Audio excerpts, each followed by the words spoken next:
Bem, galera do canal Informática, essa semana uma dica interessante de informática: como criar uma tabela sem utilizar o mouse. Isso mesmo, como criar uma tabela sem utilizar o mouse. Utilizando o mouse, a gente já conhece o mecanismo, que é clicando em inserir tabela e escolhendo o tamanho da nossa tabela com colunas e linhas, certo? Até aí tudo bem. Mas nós podemos também criar essa tabela sem utilizar o mouse, utilizando somente o teclado. Da seguinte maneira, percebam: eu posso criar um argumento através de uma linha que indica uma tabela. Como assim?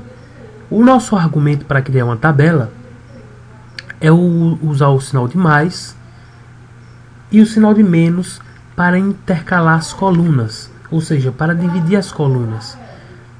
Quando eu digito esse comando, eu estou pedindo para o programa criar uma tabela com uma coluna e uma linha, ou seja, somente uma célula ou um quadrado.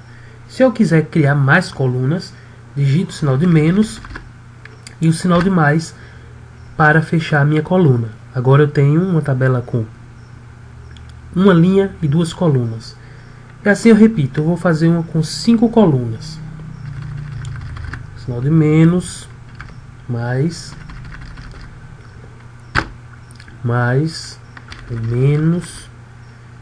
Pronto, fechei minha tabela com uma linha e 5 colunas. Para a tabela aparecer, eu uso o sinal de Enter. Pronto, feita a nossa tabela, pessoal. Vamos repetir só mais uma vez. Sinal de mais, sinal de menos. Percebam que eu posso fazer com um tamanho menor. Basta utilizar pouco sinal de menos.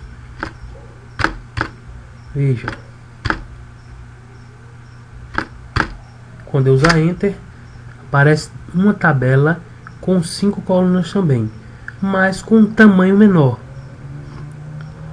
Pessoal, se eu quiser aumentar o meu número de linhas na minha tabela, basta clicar aqui na última célula, no último quadrado da minha tabela, e usar a tecla Tab.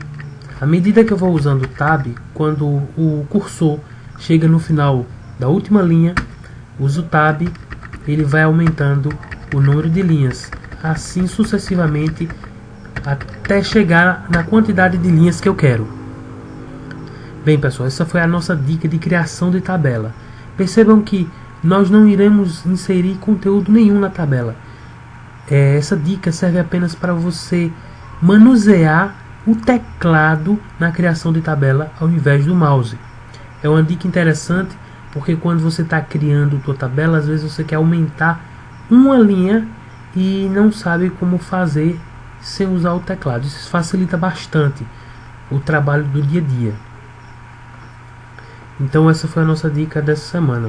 Continue se inscrevendo no canal Informática e acompanhando nossas novidades. Em breve será postado novo vídeo com outras dicas.